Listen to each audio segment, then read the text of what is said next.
Salut tous au nom puissant de Jésus-Christ. Amen. C'est nom-là qui nous a encore réunis ce matin. Amen, amen. Amen. Puisque vous n'êtes pas là pour moi, vous n'êtes pas là pour voir le pasteur Michel, ni pour voir maman Blandine ou maman Huguette. Donc on est là, c'est pour Dieu. Amen, amen. Amen. Que lui-même puisse venir encore nous parler. Tu n'es pas venu ici en vain, mais tu es venu rencontrer l'Éternel. Amen, amen. Amen. Et je suis très content d'être devant vous. Vous êtes tout beau, tout mignon, et c'est très plaisant de voir de beaux visages comme ça. Amen, amen. Amen. Oui, bien-aimé, vous êtes tout propre, et c'est ce qui est même très plaisant encore. Amen. Pourquoi j'ai dit ça? Parce que quand tu venais ici ce matin, tu venais rencontrer ton époux, qui est Jésus-Christ. Amen, amen. Alors, on ne se présente pas devant son époux sale. Sinon, il sera dégoûté de toi. Amen, amen. Amen. C'est pour ça que chaque fois qu'on vient dans la présence de Dieu, on doit être présentable devant lui. Amen. Amen. On n'est pas présentable devant les gens, devant les hommes qui t'entourent, mais nous sommes présentables devant Dieu lui-même. Amen. Parce qu'il est notre époux.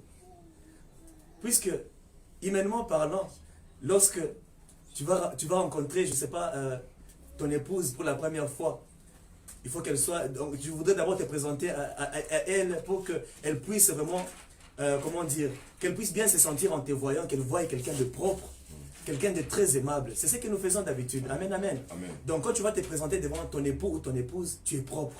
Amen. Et c'est ce que nous faisons. Donc lorsque nous venons dans la présence de Dieu, nous venons nous présenter devant Dieu avec, en tout cas, on se lave le matin, on se parfume. C'est pour que nous puissions être agréables devant le roi. Alléluia. Amen, amen. Amen. Nous avons besoin d'être agréables devant lui. Lorsqu'il va te regarder, il dit que non, non, en tout cas, j'ai vraiment une très bonne femme. Ainsi, nous sommes plusieurs à être les épouses de Christ. Amen. Maintenant, si moi je suis mieux présentable que toi, en tout cas, c'est moi qui choisira. Amen, amen. Amen. Ainsi, on se présente devant Jésus-Christ, proprement, en tout cas, bien habillé, bien sapé, se présente dans la présence de Dieu. Maman, il faut toujours saper. Amen. Parce que c'est pour Dieu que tu le fais. Alléluia. Amen, amen. Amen. C'est pour Dieu que tu le fais. C'est pas seulement pour les grandes fêtes de Ozu, costume, cravate et tout ça. Tu prends tes cravates pour aller juste pour une fête de mariage. Mais lorsque tu te présentes devant ton époux, qu'est-ce que tu fais? Présente-toi bien. Pour qu'il puisse avoir cette, comment je peux dire, cette envie-là de te voir. Ne te présente pas juste comme ça. C'est ainsi. De la même manière qu'on sépare des bijoux pour qu'on puisse être beau ou belle devant Dieu, c'est ainsi que notre cœur doit être aussi. Donc la présentation, ce n'est pas seulement physiquement, mais tout commence de l'intérieur et ça ressort. Amen, amen.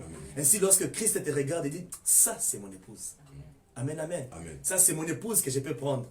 Ainsi, tu ne peux pas juste te présenter, sinon, en tout cas, oui, nous sommes plusieurs, mais qui aura la première place? En tout cas, moi je ne voudrais pas être 10e bureau. Je voudrais être premier bureau. Tout le monde est premier bureau, n'est-ce pas? Ah, alors il faut bien se présenter. Être propre, afin que lorsque tu t'approches devant l'Éternel, il te regarde, il est content, il dit non, non, ça c'est mon enfant qui est venu auprès de moi. Et mon enfant est très propre. Amen, amen. Amen. Ainsi, je voudrais encore continuer sur notre sujet sur la foi. Amen, amen. Amen. Nous nous sommes arrêtés au 3e point la fois passée. C'était le jeudi. Et aujourd'hui, je voudrais commencer par le 4e point. Amen, amen. Qu'est-ce que la foi?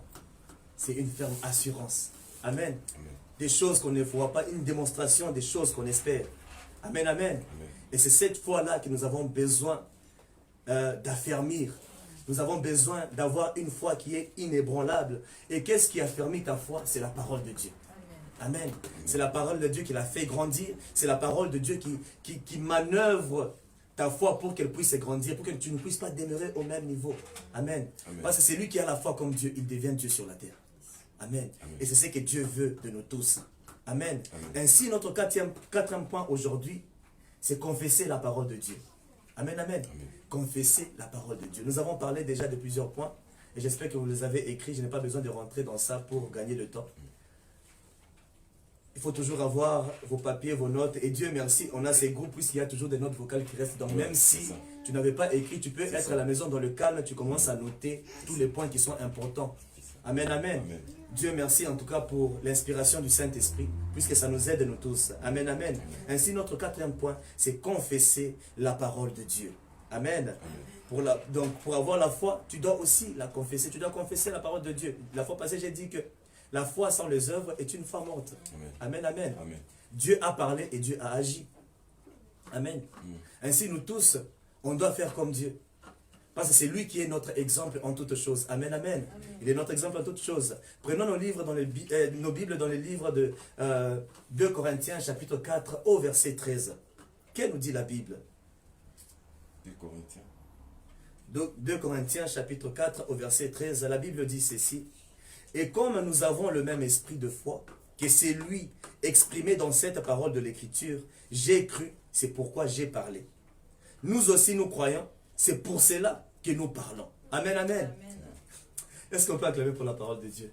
Amen, amen. Donc, j'ai cru.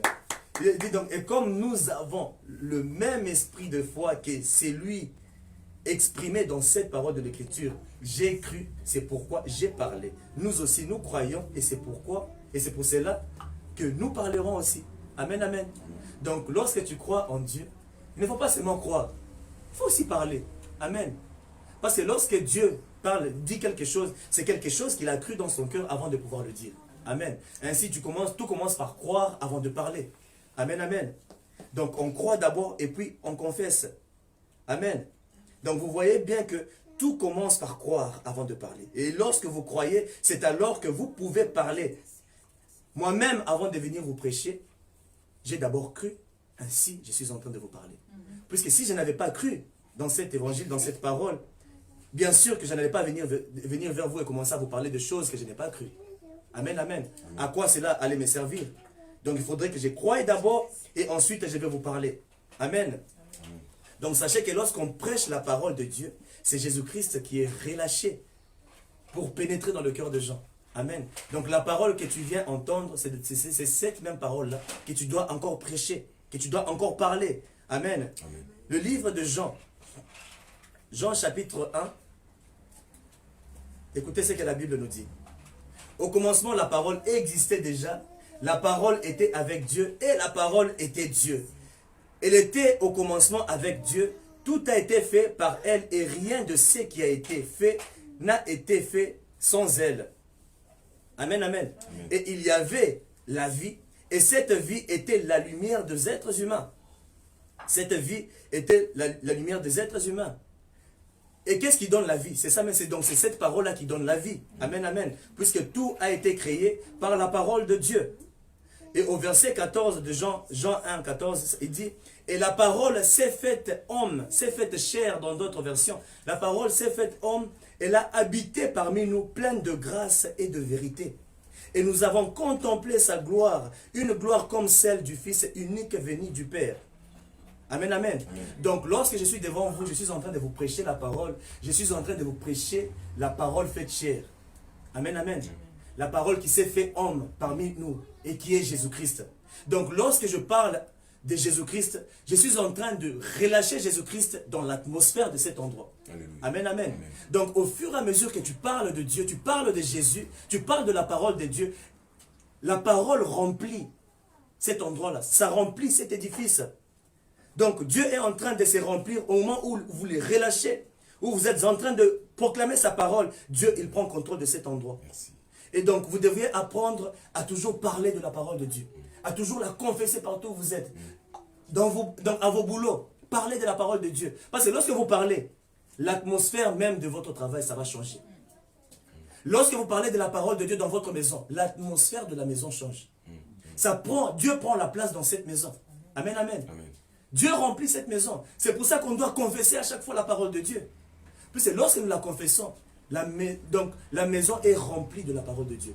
C'est pour ça que même les prières que nous faisons tous les jours à 21h, la parole qui est partagée tous les jours, cette parole, ce n'est pas seulement dans les notes vocales.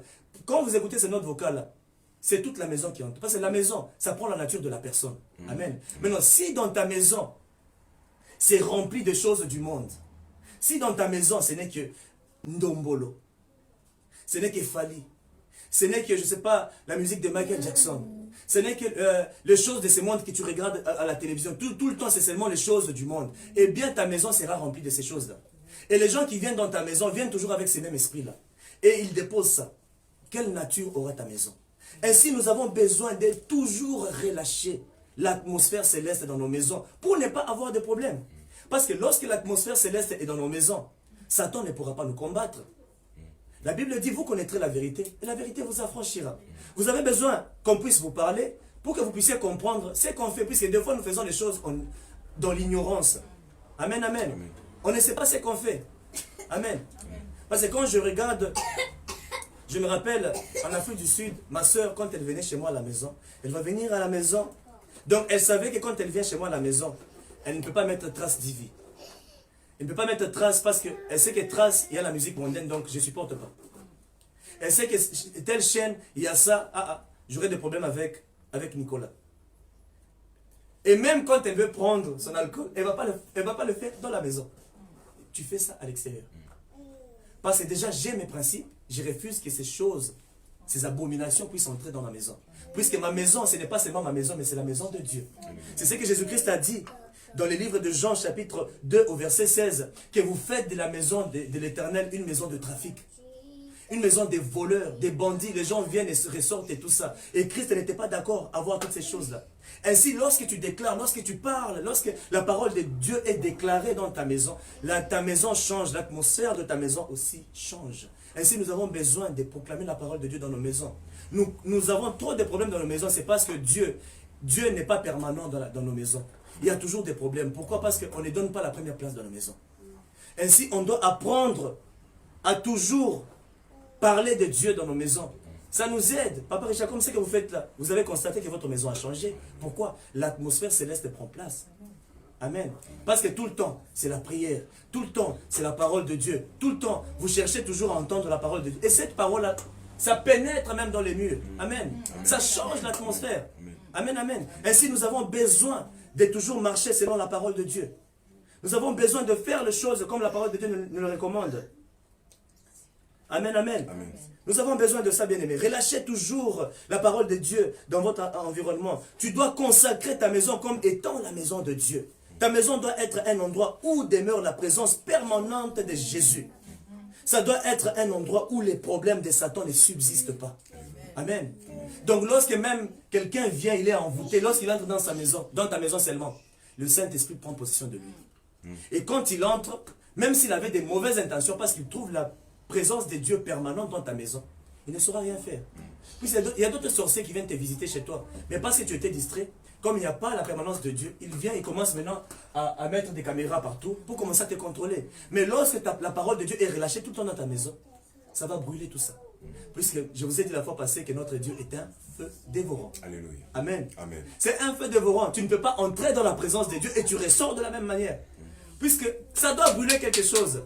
Amen. Amen. Puisque Dieu, quand il descend, il brûle ce qui n'est pas de lui. Il enlève ce qui n'est pas de lui. Et il laisse la sainteté. Dieu est tellement saint, c'est parce qu'il est tellement saint qu'il devient brûlant. Amen. C'est tellement propre que donc il n'y a pas moyen que la saleté ne puisse rester tout autour de lui. Ainsi, lorsque Dieu est là, Satan ne peut pas subsister. Le ténèbre et la lumière ne peuvent jamais cohabiter. Et le ténèbre en soi, ça n'existe même pas, puisque le ténèbre, c'est Satan. Les ténèbres, c'est juste l'absence de la lumière. Parce que quand il y a la lumière, le ténèbre ne peut pas être là. Amen, amen. Amen. Ainsi, nous avons besoin de toujours déclarer, relâcher la présence de Dieu dans nos maisons. Déclarer les promesses de Dieu dans votre maison. Déclarer la parole dans les domaines où vous en avez besoin. Amen, amen. Amen. Où vous en avez besoin. Ne déclarez pas la parole dans les domaines où vous n'en avez pas besoin. Par exemple, tu n'es pas malade, mais tu es en train de prier pour la guérison. Pour que Dieu fasse quoi? Amen. Déclare la parole dans les domaines où tu en as besoin. Très souvent, on prie, mais on ne sait pas prier. Même quand tu pries, tu dois prier pour les choses qui sont bien précises devant Dieu. Amen. Ne faut pas juste aller comme un fou devant Dieu, tu commences à parler. Non, prie avec précision. Amen. Relâche la parole de Dieu dans le domaine précis où tu en as besoin. Ozan a besoin de finance. Relâche la parole pour la finance. Amen. Ozan a besoin, non, je voudrais acheter une maison. Relâche la parole pour ces domaines précis-là que tu es en train de chercher. Ne relâche pas dans un domaine que tu n'as pas besoin. Amen. Tu as besoin de la paix. Eh bien, relâche la paix dans la maison. Relâche juste, déclare la parole de Dieu dans ta maison. Ne déclarez pas juste n'importe quoi. La Bible nous dit dans le livre de 2 Corinthiens, chapitre 4, verset 18. Écoutez ce que la Bible dit. Ainsi, nous regardons non pas à ce qui est visible, mais à ce qui est invisible, car les réalités visibles sont passagères et les invisibles sont éternelles. Dieu essaie de nous faire comprendre par là que tout ce que nous voyons a la capacité d'être changé. Et qu'est-ce qui amène les choses à changer? C'est ce que tu confesses de ta bouche qui va changer les choses que tu vois, qui va changer l'atmosphère tout autour de toi. Amen, amen. C'est ce que tu confesses de ta bouche. Dieu veut nous faire comprendre que tout ce que tu vois, ça peut être changé. Parce que tout ce que tu vois, c'est passager. Les situations que tu es en train de vivre dans ta vie, c'est passager. Ce n'est pas pour rester. Donc ça ne peut que changer. Et si tu veux que ça puisse changer rapidement, tu as besoin de confesser la parole. Amen. Tu as besoin de parler. Tu as besoin de déclarer. Ne te tais pas. Puis si tu t'es, cette situation-là, ça prend possession de ta vie. Et Dieu attend que tu puisses parler. La Bible dit dans quoi? Dans le livre de Romains 8, je crois que c'est 19. Qu'est-ce qu'il dit? Que la création toute entière attend la révélation du Fils de Dieu. Tu dois te révéler et parler. Parce que si tu ne te révèles pas, les situations prennent contrôle de ta vie. Amen. Ainsi, tu as besoin de te révéler, tu as besoin de parler. Amen, amen. Amen.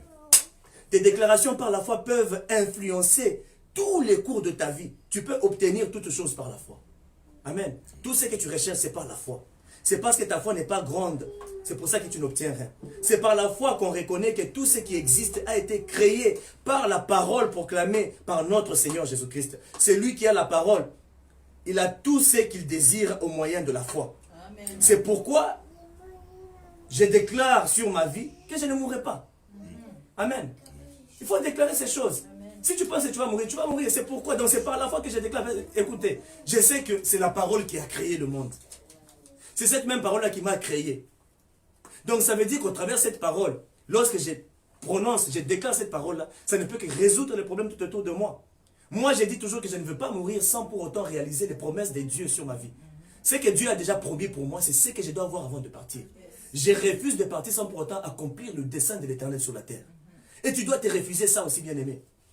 Que le diable ne puisse pas venir te prendre prématurément. Refuse. Dis non, ça c'est pas ma portion. Même si tu es mourant, refuse. Dis je n'irai pas. Dans aucun été. Je suis là, en tout cas, et je ne partirai pas. Et je t'assure que ce que tu confesses, c'est ce qui va se faire.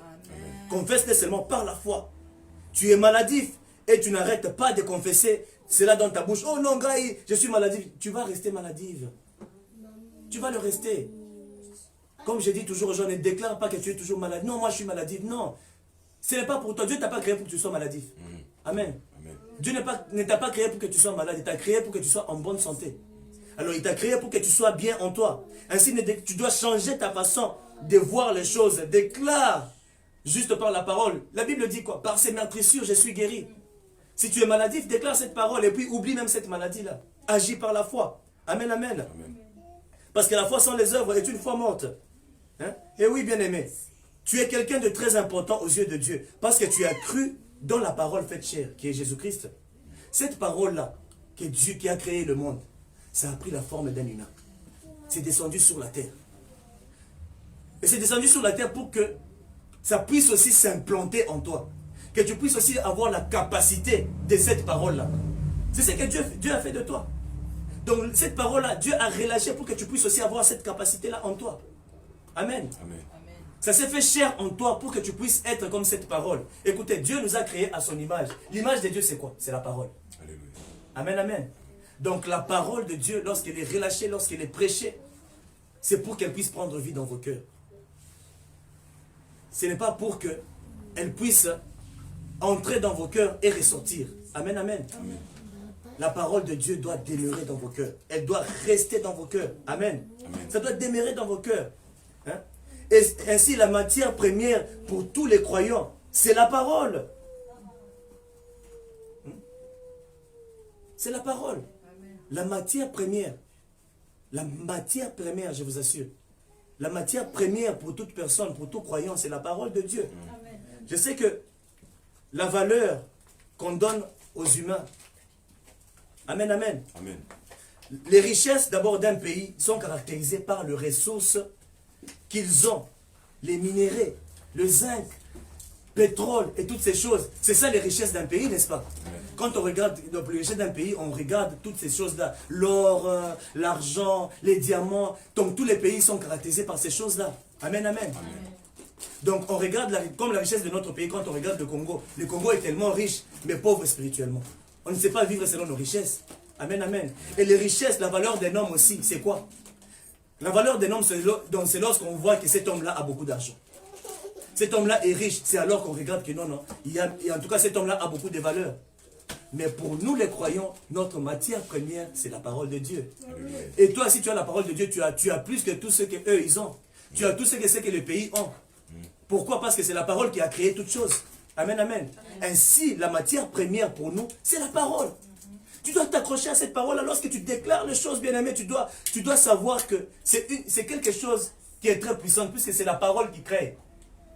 Amen. Cet or-là, tu peux être sur une terre. Ta terre-là, elle est infertile. Déclare, dis, à partir d'aujourd'hui, sois fertile.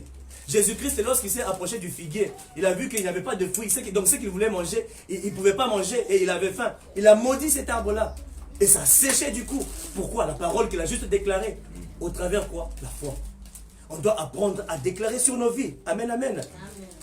On doit apprendre à déclarer sur nos vies. Ainsi, si tu fais confiance à tes diplômes pour avoir de l'argent dans ta vie, tu as déjà perdu. Tu dois placer ton regard sur Jésus-Christ parce que la Bible déclare qu'il s'est fait pauvre pour que tu sois riche. Amen. Tu ne dois pas regarder les diplômes que tu t'es fait. Non, moi je suis diplômé en ça, j'ai fait le master en ça, je suis ça et ça et ça. Dieu ne regarde pas ça. C'est lui qui a la parole, il a toutes choses. Christ s'est fait pauvre pour que tu sois riche. Pourquoi tu dois regarder à tes diplômes? Combien de gens sont chômeurs aujourd'hui? Bazan n'a pas de diplôme, ils ont des diplômes et des diplômes. Mais ils sont des chômeurs. Donc pour vous dire que ce ne sont pas vos diplômes qui vous rendra riche. C'est la parole qui peut vous rendre riche. Amen, amen. C'est la parole qui fait toutes choses. Tu crois que les médecins peuvent te guérir? Tu fais fausse route déjà. Car la Bible déclare que c'est par ces meurtrissures que nous sommes guéris. Ce n'est pas le médecin qui guérit. Les médecins vous soignent. Mais c'est Dieu qui guérit. Amen, amen. Donc c'est par les meurtrissures de Jésus-Christ que vous êtes guéris. De même pour vous qui ne croyez pas, vous avez cette grâce-là, Jésus-Christ vous guérit même de vos maladies. Amen. Mais Dieu vous donne la chance de pouvoir avoir la foi en lui pour encore plus s'avancer près de lui. Amen, amen. Vous avez besoin de ça, bien-aimé. Donc toi qui cherches du boulot, tu n'as pas besoin des diplômes, tu n'as pas besoin de regarder que non, il faut que je puisse être qualifié d'abord, il faut que je puisse savoir ça et ça pour que je puisse avoir du boulot. Moi, je suis un témoignage. Amen, amen. Je suis un témoignage de là où je viens jusqu'à ce que je suis venu ici. En Afrique, je n'ai jamais eu un boulot à cause de mon CV. Amen, amen. Je n'ai jamais eu un boulot parce que mon CV est gonflé, je ne sais pas. Et partout où j'ai travaillé, on m'appelait toujours. On m'appelait toujours. Je ne cherche pas du boulot, mais on vient me proposer. Papa, il y a tel boulot, est-ce que tu ne veux pas venir travailler? Il dit, ah, bon, je n'ai pas vraiment besoin du boulot, mais je regarde le salaire. Ok, ça va, je vais venir travailler pour vous. Je pars et je travaille. Et j'abandonne. Donc, depuis l'adolescence, donc non, quand j'ai atteint l'âge majeur, quand j'ai eu mon diplôme d'État, depuis le Congo, mon premier boulot, on m'avait appelé. J'ai quitté le Congo, je suis allé en Afrique du Sud. Tous les boulots que j'ai eu en Afrique du Sud, on m'appelait toujours. C'est pour te dire que ce ne sont pas tes diplômes qui te qualifient. Amen, amen. Amen. Ce ne sont pas tes diplômes qui te qualifient, mais ce qui te qualifie, c'est la faveur de Dieu. Amen, amen. Ainsi, je viens de déclarer sur toi ce matin, toi qui es malade, reçois ta guérison. Alléluia. Au nom puissant de Jésus-Christ. Et toi qui n'as pas de boulot, prends ton boulot là. Au nom de Jésus, que Dieu puisse t'accorder un boulot au nom puissant de Jésus-Christ. Toi qui es en train de chercher quoi que ce soit, la faveur divine va en t'aura te donner quelque chose que tu n'as jamais attendu dans ta vie au nom puissant de Jésus-Christ. Ainsi, dans tous les domaines de ta vie, reçois ce que tu as besoin. Au nom suprême de notre Seigneur Jésus-Christ. Amen, amen. Oui, bien aimé. Ainsi, je ne peux pas compter sur mes connexions pour réussir dans ma vie. Ni dans mon ministère. Je dois compter sur Jésus. Tu ne dois pas compter parce que tu connais les gens. Tu peux connaître même le président de la République, mais tu meurs affamé. Amen, amen. Ce n'est que la faveur de Dieu. Laisse que la faveur de Dieu puisse te connecter là où tu ne peux pas être. Amen, amen. Ne cherche pas les connexions que toi tu es en train de rechercher par toi-même, mais laisse Dieu te connecter lui-même.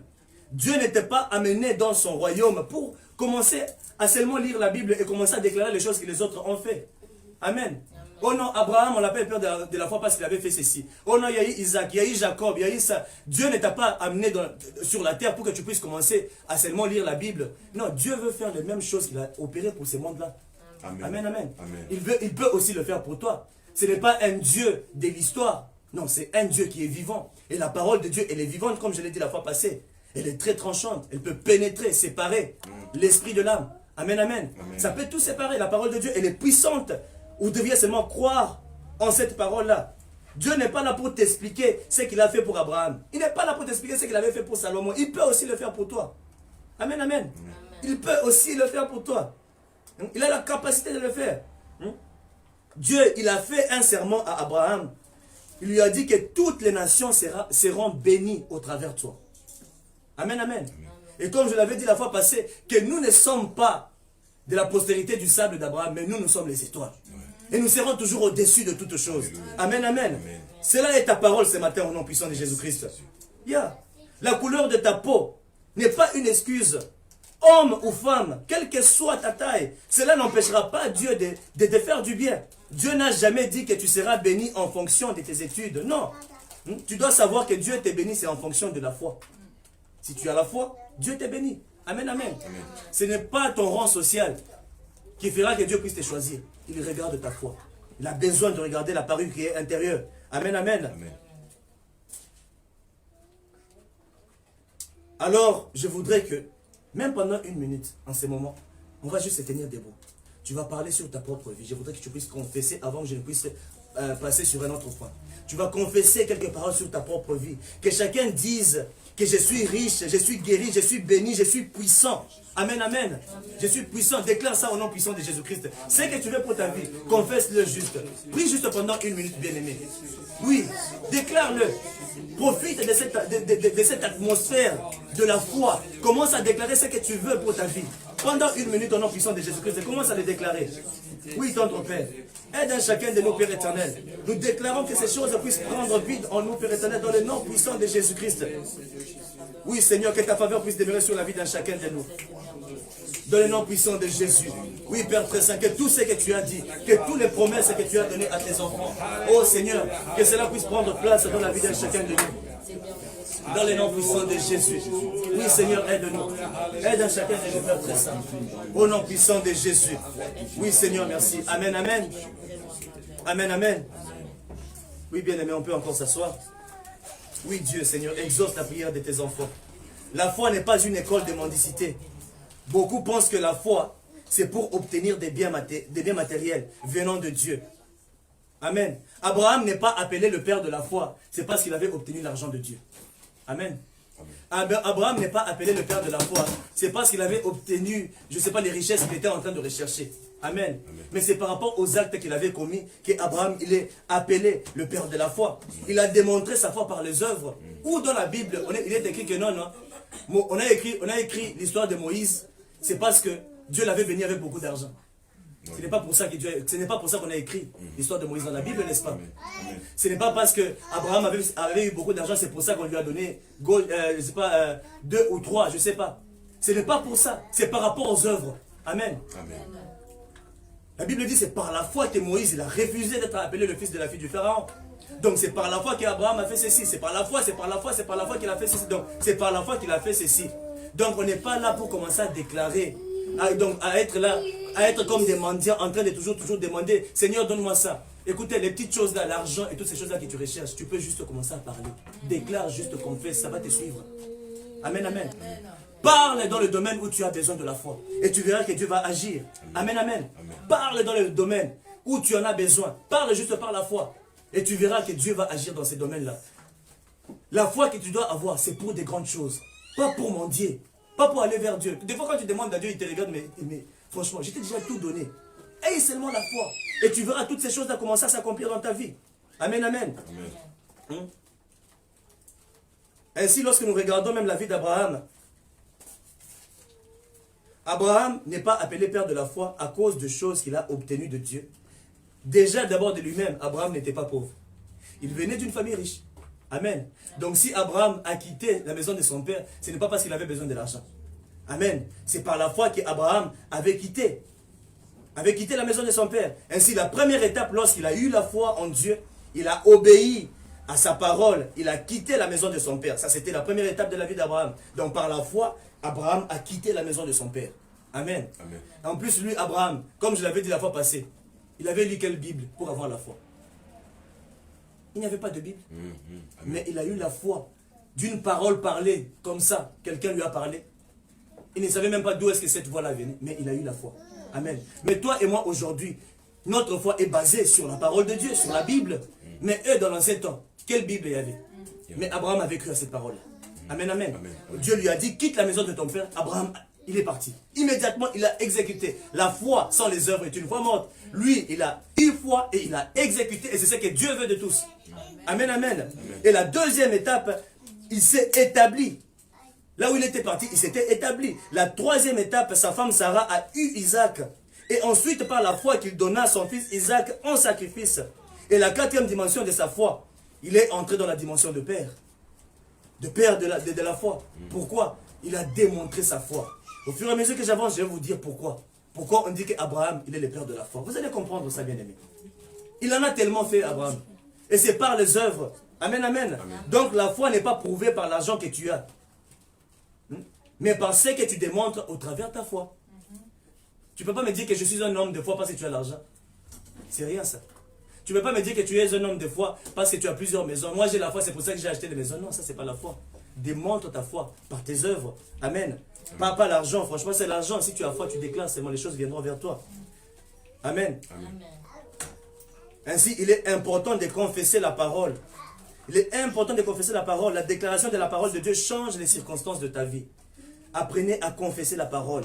Quand tu déclares avec foi, tu mets les anges en mouvement tout autour de toi, dans ta maison. Amen. Parce que, maman, lorsque tu parles, lorsque tu es en train de déclarer les paroles bibliques, lorsque tu es en train de prier dans la maison, là tu mets les anges en action dans ta maison. Amen. Maintenant, si tu n'es pas quelqu'un de prière dans ta maison, c'est pour ça que tu as des attaques tous les jours. Parce que finalement, à Kingo, everyday, donc les gens viennent en train de te prendre au coin.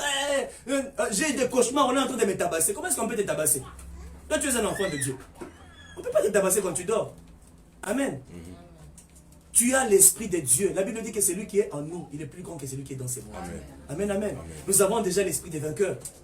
Nous sommes déjà du côté des vainqueurs. Amen, amen. Amen. Oui, bien aimé. Apprenons à déclarer les choses dans nos maisons. Amen, amen.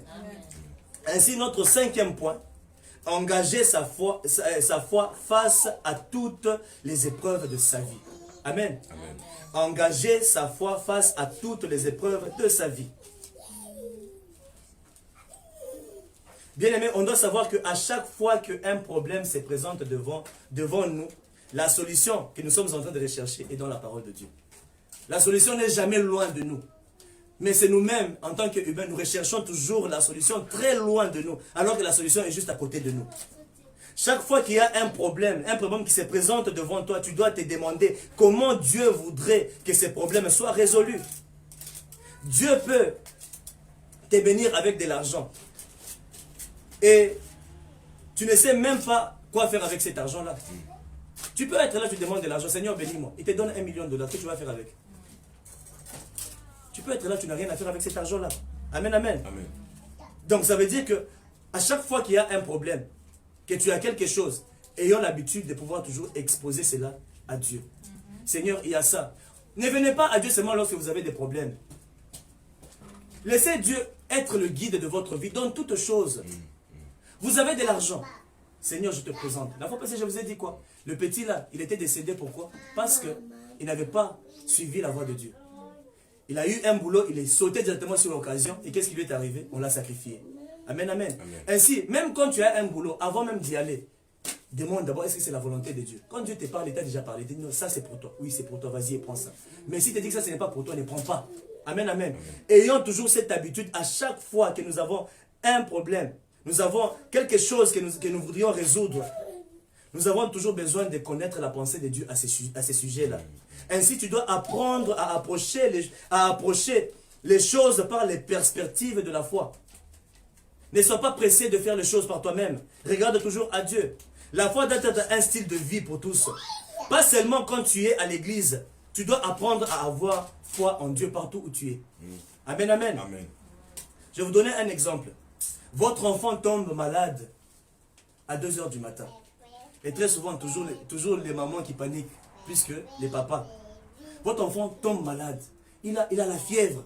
Qu'est-ce que tu fais? Et c'est 2 h du matin. Regarde à Dieu. Confie-toi à Dieu.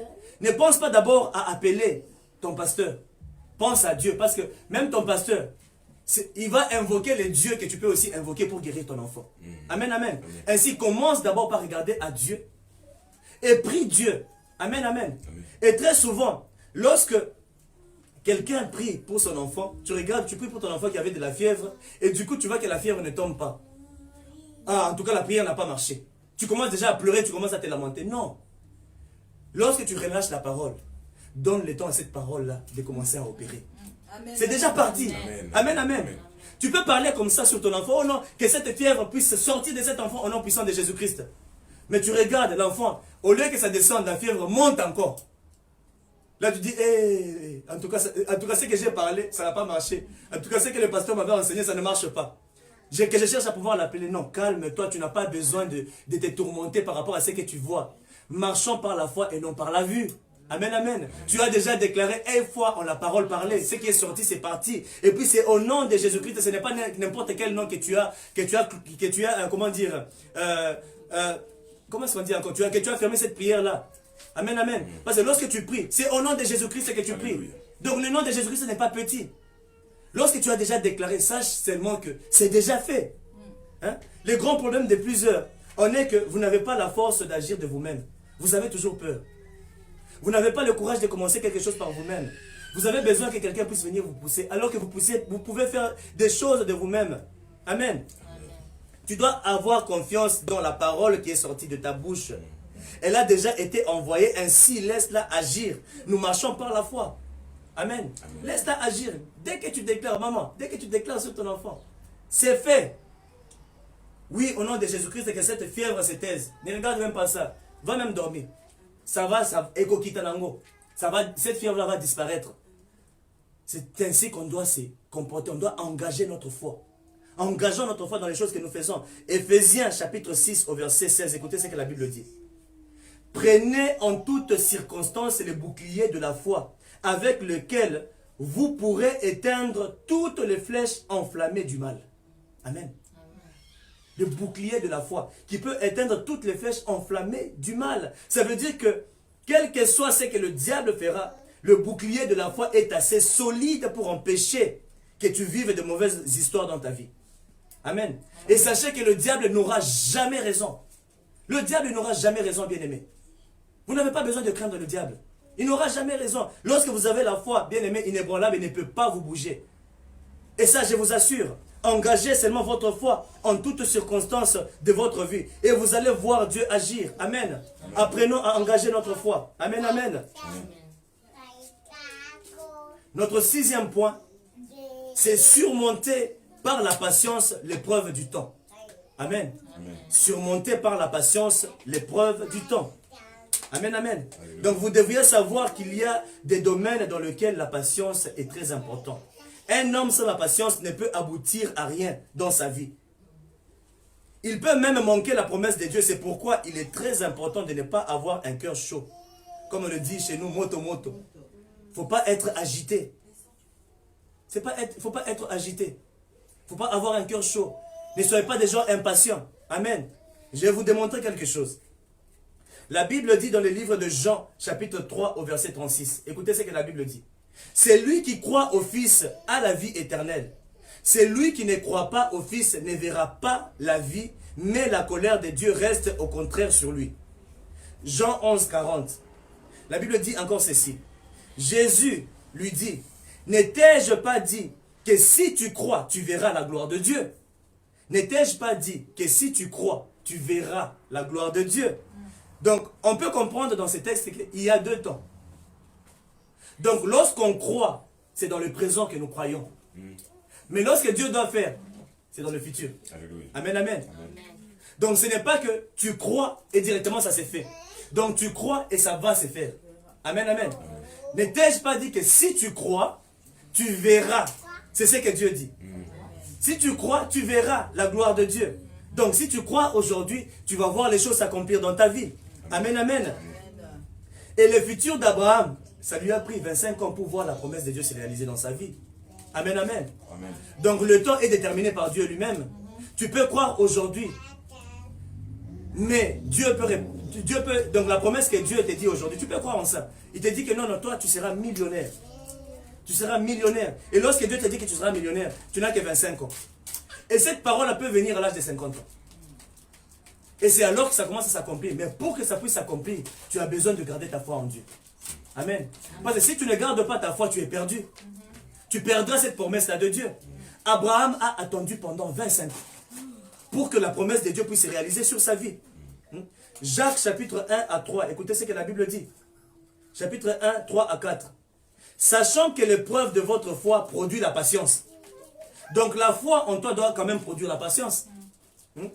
Mais il faut que la patience accomplisse parfaitement son œuvre afin que vous soyez parfaits et accomplis sans faillir en rien. Amen, amen. Amen. Donc par la foi ça produit la patience. Donc lorsque tu as la foi, tu dois être quelqu'un de patient. Amen, amen. Tu dois être quelqu'un de patient. Dieu peut te donner une promesse aujourd'hui. Ça ne veut pas dire que c'est seulement aujourd'hui qu'il va le réaliser. Amen. Il peut réaliser ça après 10 ans, après 5 ans, après une année, après un jour. Parce que c'est lui qui croit verra. Parce que le verra, ça peut être demain. Amen, amen. Amen. Ça peut être après quelques heures. Puisque ce qui va arriver à 13 heures, on ne sait pas. C'est déjà le futur. Donc le demain, on ne sait pas. Donc c'est lui qui verra. On ne sait pas c'est dans combien de temps. Ça peut être 2 jours, ça peut être un jour, ça peut être 5, une année. Ça dépend de Dieu lui-même. Mais on doit apprendre à être patient en toutes choses. Votre foi doit produire la patience et plusieurs abandonnent en chemin. Et des fois, tu peux être juste à l'entrée de ta percée et tu abandonnes directement. Tu es juste à côté là où tu veux entrer. Et c'est ta percée. Tu voudrais déjà entrer dans ta destinée. Mais juste à cause de la manque de foi, ça passe à côté des choses. Abraham a tenu jusqu'à la fin. Abraham a attendu 25 ans pour voir l'accomplissement de la promesse de Dieu dans sa vie. Maintenant, toi, Dieu te promet quelque chose aujourd'hui. Tu attends l'accomplissement seulement demain. Immédiatement, si tu ne vois pas cette chose, tu te fâches.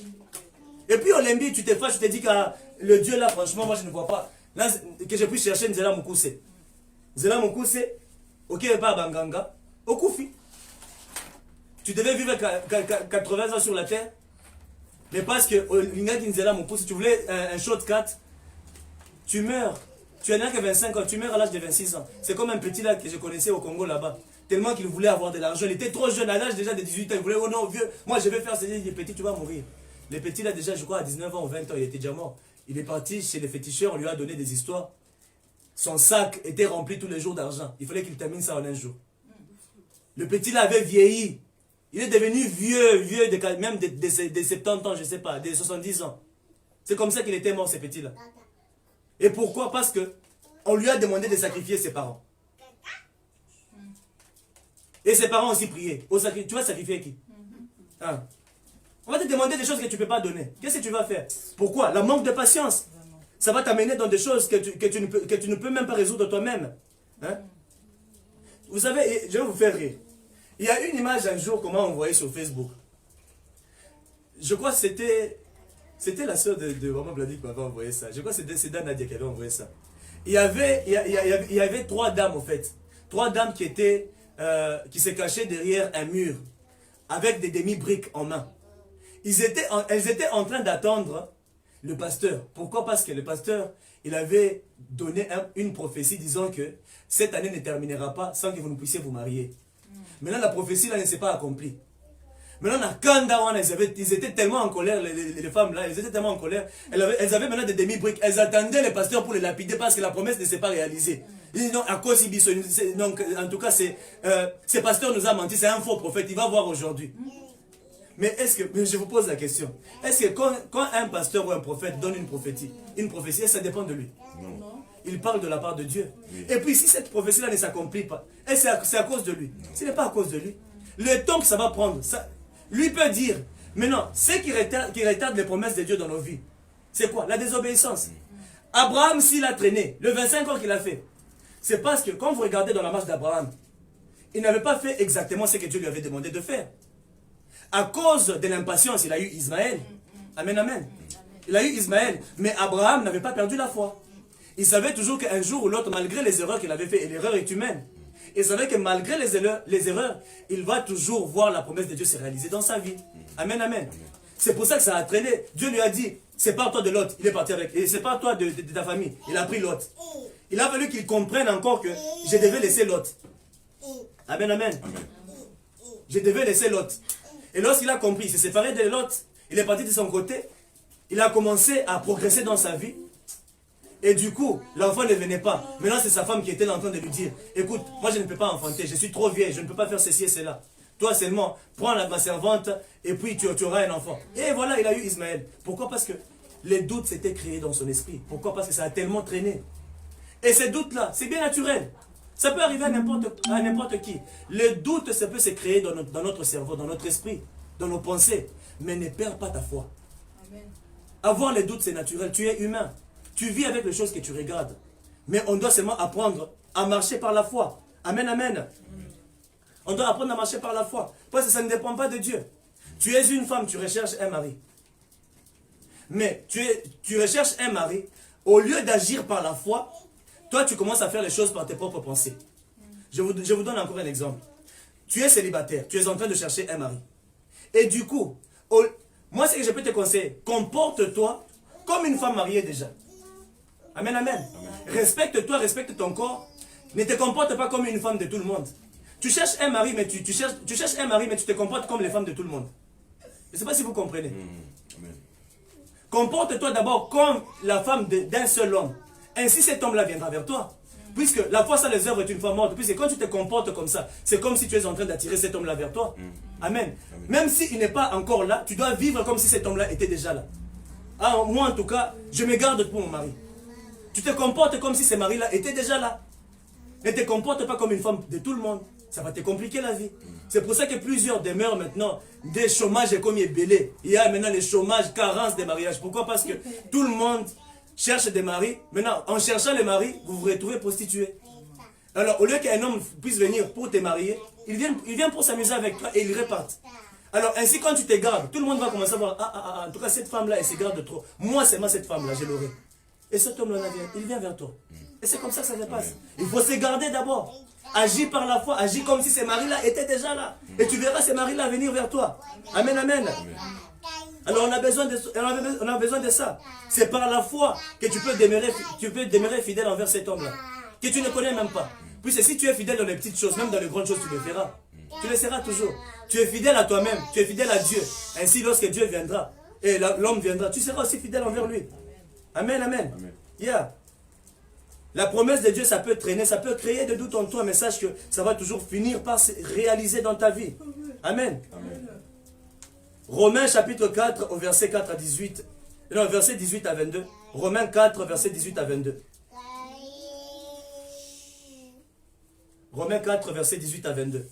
Écoutez ce que la parole de Dieu nous dit.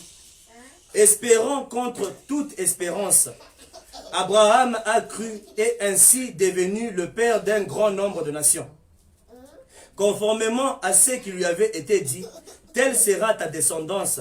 Sans faiblir dans la foi, il n'a pas considéré que son corps était déjà usé, puisqu'il avait près de 100 ans, ni que Sarah n'était plus en état d'avoir des enfants. Il n'a pas douté par incrédulité de la promesse de Dieu, mais il a été fortifié par la foi et il a rendu gloire à Dieu, car il avait la pleine conviction que ce que Dieu promet, il peut aussi le faire. Il peut aussi l'accomplir. C'est pourquoi cela lui a été compté comme justice. Amen, amen. Amen. Abraham, malgré tout ça, vous imaginez un peu la vie d'Abraham. Dieu l'a appelé, il était vieux. Dieu encore lui promet des choses. Il retarde ça encore pendant 25 ans, malgré que son corps était usé, malgré qu'il regarde sa femme, ménopause est déjà passée. Tout ça, malgré qu'il avait Ismaël, il a même demandé à Dieu, considère Ismaël, mais Dieu n'a pas considéré Ismaël. Il a dit, tu auras seulement ce que moi j'ai dit. Ah, ça entend déjà, Seigneur, franchement. Écoutez, et surtout, moi quand je vois quelqu'un dans des problèmes, et à la fin tu dis, ah, que ta volonté soit faite. Moutouana, la foi est déjà partie. Ta foi est déjà partie. Comme quelqu'un dit, ah, que la volonté de Dieu se fasse seulement. Donc ça veut dire que ta foi est déjà partie. Mais Abraham n'a pas dit ça. Il n'a pas regardé à ça. Il n'a pas regardé que le corps de sa femme était déjà usé. Il n'a pas regardé que son corps était déjà usé. Mais il a regardé à ce que Dieu a dit. Il s'est attaché à la parole de Dieu. Et il savait que cette chose-là allait toujours s'accomplir. Amen, amen. Amen. Il a tenu ferme à ça. Malgré que son corps était déjà vieux. Malgré que sa femme ne pouvait pas concevoir, mais il savait que Dieu pouvait toujours l'accomplir. Amen, amen. Amen. On doit savoir que si Abraham, il est appelé père de la foi, c'est parce que son attente était trop longue. Amen. Amen. Qui peut patienter comme Abraham? 25 ans de patience. 25 ans de patience. Hein? Ça veut dire qu'il a... donc là, il y a plusieurs qui peuvent même perdre leur foi et abandonner la foi. Et c'est ce que Jésus-Christ nous demande. Lorsqu'il reviendra, est-ce qu'il va trouver la foi sur la terre? C'est ce que Dieu veut de nous tous. Trouver la foi sur la terre. Quelle que soit la durée du temps, quelle que soit la durée de la nuit, le soleil apparaîtra toujours. Amen, amen. Amen. Oui, bien aimé, on a besoin de regarder à Dieu. Croyons en Jésus-Christ. Hein? Plusieurs personnes ils peuvent perdre la foi comme ça. Et malgré l'attente, comme si ça ne suffisait pas, après avoir donné l'enfant Isaac, Dieu vient encore vers Abraham, il lui dit encore, offre-moi Isaac. Papa, même toi. Comme si ça ne suffisait pas. Comme si ça ne suffisait pas. Il vient encore vers Abraham, donne-moi Isaac. Non. Abraham, non, je ne sais pas. S'il est appelé père de la foi, lorsque vous regardez l'histoire d'Abraham, vous ne pouvez que comprendre que, en tout cas, il est vraiment le père de la foi. Malgré tout ça, il a dit non. Et tellement que son esprit était bâti dans la foi. Il a regardé en lui-même. Sarah a conçu cet enfant. Elle a, je ne sais pas, 90 ans. J'ai 100 ans. Elle a quand même conçu. Donc le Dieu là, qui a fait concevoir Sarah, je suis sûr que le même Dieu là, même si j'offrais Isaac, il peut le ressusciter. Amen, amen, amen. Même si je l'ai tué, il est le Dieu qui amène la vie. Il est le Dieu qui peut créer. Donc ça veut dire qu'il peut encore recréer Isaac. Amen, amen. Amen. Donc, par ça, quand je regarde, Abraham a cru à la résurrection avant même que Jésus-Christ ne soit là. Il a cru à la résurrection avant même que Christ ne soit sur la terre. Il a autorisé la résurrection dans l'univers entier. Amen, amen. C'est Abraham qui avait autorisé ça. Puisque, bon, consciemment, ok, c'est Dieu qui crée. Oui, c'est vrai que Dieu pouvait encore faire que Sarah puisse encore tomber enceinte. Mais Abraham n'a pas pensé à ça, puisque Isaac était déjà là, l'amour était déjà dans Isaac. Mais Dieu n'a pas, donc Abraham n'a pas regardé ça. Il savait que même si je l'ai tué, Dieu peut encore le ramener. Puisque si cet enfant meurt, même l'autre qui viendra, ça ne sera pas la même chose que l'autre. Ça sera différent. Donc toi tu es attaché à l'autre. Amen, amen. Tu es attaché à l'autre. Ainsi il savait qu'il allait ressusciter. Il savait que non, Dieu, malgré ça, Dieu allait toujours le ramener. Abraham a cru en la résurrection de Christ avant même que Christ ne soit sur la terre. Amen, amen. Amen. Tellement qu'il avait confiance en Dieu, il savait que même si je lui donnais en offrande, Dieu allait me les ramener. Dieu a vu, lorsque Abraham quittait sa maison, Dieu avait déjà vu. Abraham quittait sa maison, dans son esprit, il partait offrir Isaac. Et Abraham n'a pas dit à Sarah que je suis en train de partir offrir Isaac. Parce que s'il avait dit à Sarah que je pars, tu penses qu'il allait être appelé père de la foi aujourd'hui? Sarah allait refuser. Non, tu pars où avec mon enfant? Quelle femme peut accepter? Non, on va offrir à Dieu parce que bon, c'est lui qui a donné. Qui va croire à ça? Déjà qu'au début, quand Abraham avait dit à Sarah, Dieu a dit que tu auras un enfant. Sarah n'avait pas cru. Maintenant qu'ils lui disent encore que je vais aller offrir Isaac. Mais ils allaient se bagarrer. Ils allaient s'entretuer. Abraham a pris Isaac. Déjà en chemin, il partait pour offrir. Amen. Il partait pour offrir. Dans sa tête, il partait pour... Dieu pouvait voir qu'Abraham est en train de partir offrir Isaac. Et lorsque Abraham est arrivé à la montagne du sacrifice, juste au moment du sacrifice, Dieu lui a demandé de lever les yeux. Lorsqu'il voulait seulement tuer, il dit, hé Abraham, ça ce n'est pas pour toi de le faire. Lève tes yeux. Il a regardé. Il a vu, il y avait l'agneau. Donc Dieu lui a présenté l'agneau qui devait être immolé. Amen. Dieu lui a présenté l'agneau qui devait être tué. Amen, amen, amen. Il a dit non, ce n'est pas à toi de pouvoir tuer Isaac. Amen, amen, amen. Parce que vous êtes nés dans les péchés. Moi, je vais donner un sacrifice qui est pur, qui n'est pas ce que toi tu veux donner. C'est à moi d'offrir, pas à toi. Regarde, l'agneau est là. Abraham pouvait voir ce qui devait se passer après 1000 ans. Par la foi, les yeux de la foi lui ont montré le sacrifice de Jésus-Christ. Alléluia. Regarde, l'agneau est là. Ce n'est pas à toi d'offrir ton fils, c'est à moi d'offrir mon fils. Ce n'est pas à toi. Amen, amen. Ce n'est pas à toi d'offrir mon fils. C'est la parole de Dieu. Amen, amen. Amen. Dieu a dit à Abraham, offre ton unique fils Isaac. Maintenant, je vous pose la question. Je crois qu'on a parlé de ça la fois passée. Ton unique fils Isaac. Est-ce qu'Abraham avait un fils unique? Il avait Ismaël. Mais pourquoi Dieu a dit ton fils unique? Pourquoi? Parce que Isaac c'était le fils de la promesse et Isaac c'était le fils de la volonté de Dieu. Il n'a pas considéré ce que tu as fait en dehors de sa volonté. Il avait Ismaël. Jean chapitre 3, verset 16, écoutez ce que la Bible dit. En effet, Dieu a tant aimé le monde qu'il a donné son Fils unique afin que quiconque croit en lui ne périsse pas, mais ait la vie éternelle. Maintenant, je vous pose aussi la question. Dieu a eu combien de fils? Hein? Papa, Dieu a eu combien de fils? Jésus-Christ. Dieu n'a pas eu seulement Jésus-Christ. Il y a d'abord eu Adam. Parce que Dieu a appelé Adam son fils. Parce que Jésus-Christ, il est le deuxième Adam. Amen, amen, amen. Il est le deuxième fils qui est venu directement de Dieu. Qui a créé Adam? C'est Dieu. Adam n'est pas venu de qui que ce soit. C'est Dieu qui l'a créé directement. Il était aussi le fils de Dieu. Mais lorsque il a failli à sa mission, Dieu l'a rejeté. Et Dieu a appelé Jésus-Christ son fils unique. Pourquoi? Parce qu'il a trouvé bon plaisir en Jésus-Christ. À cause de l'obéissance, à cause de la pureté de Jésus. Parce qu'il était sans péché. Amen, amen. Amen. Donc pratiquement Abraham était en train de vivre les mêmes choses que Dieu lui-même. Okay. Amen, amen. Amen. Dieu était en train de montrer à Abraham, ton premier fils là, Ismaël, c'est dans les péchés. C'est Adam. C'est Adam. Ainsi, Isaac est venu dans la promesse. C'est Jésus. C'est Jésus. Alléluia. Amen, amen. Ainsi, ce que tu fais en dehors, Dieu a dit, ça c'est sale. Et en regardant ça, regarde maintenant bien. Dieu, quand il a fait ça, pourquoi il l'a fait? Il a dit à Abraham, donne seulement Isaac. Et c'est ce que Dieu aussi, il a fait. Il a donné Jésus-Christ pour payer le prix. Amen. Un sacrifice qui était pur, comme je vous ai dit ça hier. Le prix que Christ a payé, personne ne peut le payer. Amen. Puisque tout le monde, même moi, si je suis courageux, je peux aller à la croix, on me perce, on me met des clous et tout ça, on me met la couronne d'épines et tout ça, je peux être blessé, le sang peut couler, on peut me chicoter comme avait chicoté Jésus-Christ.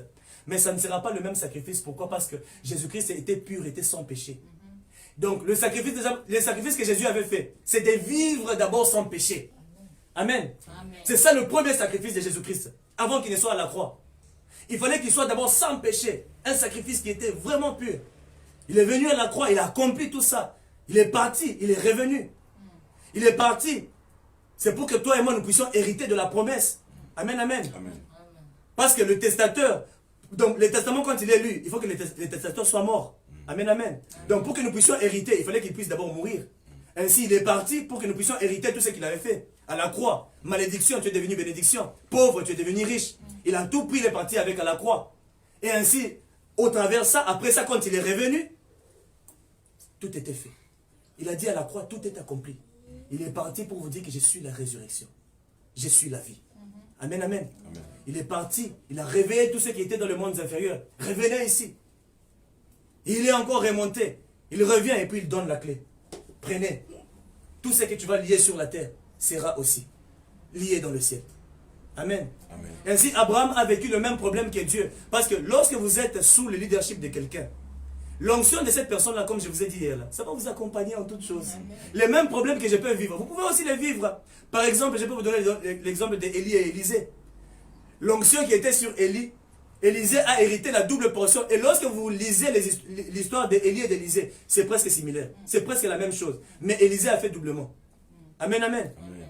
Ainsi, le problème de Dieu s'est répété sur Abraham aussi. Comment dire? Abraham a vécu le même problème. Mais ne t'en fais pas, tu peux vivre le même problème de Dieu, mais tu vivras aussi la même victoire. Amen. Amen, amen. Tu peux vivre le même problème de Dieu, mais tu vivras aussi la même victoire. Amen. Ainsi, tu ne dois pas t'inquiéter. Amen, amen. Amen. Tu ne dois pas t'inquiéter. Votre foi vous amène à vivre, je vous assure, le problème de Dieu. Parce que quand tu crois en Dieu, l'onction de Dieu descend sur toi, donc ça veut dire que tu vivras le problème de Dieu. C'est pour ça qu'on a des tribulations sur la terre. Quand on poursuivait Jésus-Christ, il avait fait quoi? Il n'avait rien fait. C'est ainsi qu'on nous poursuit aussi partout. Donc le même problème qui est sur notre sacrificateur, notre souverain sacrificateur, ça descend aussi sur nous. Sur les leaders de tous, les leaders de l'église. L'onction descend. Ça descend sur nous et ça attire toutes choses. Amen, amen. Amen. L'onction attire et le mauvais et les bonnes choses. Mais ce qui nous rassure pour nous, l'assurance que nous avons, c'est la victoire qui est cachée derrière tout ça. Nous avons aussi la victoire. Amen, amen. Amen. Nous avons la victoire. Donc le problème de Dieu, ça peut être ton problème et tu auras toujours la victoire. Amen. Comme on dit toujours, Abraham a eu le même problème de Dieu, tel père, tel fils. Amen, amen. Amen. Ils ont vécu la même chose.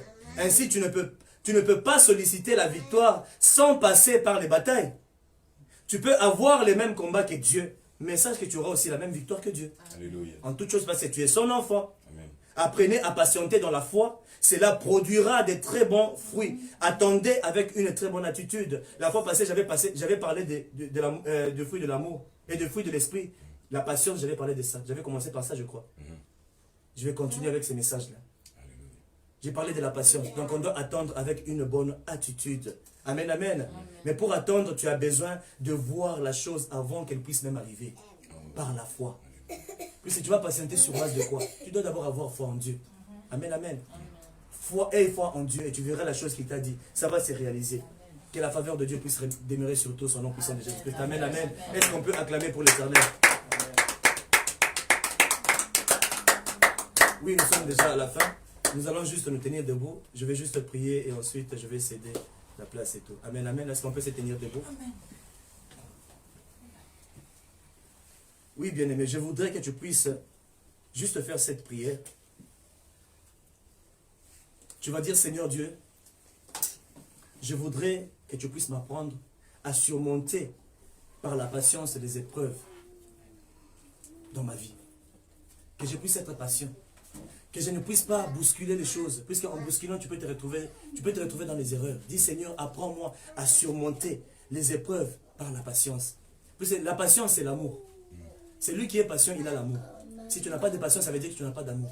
Dis, Seigneur, aide-moi à faire cela. Aide-moi à surmonter par la patience l'épreuve du temps. Tu vas prier au nom puissant de Jésus-Christ.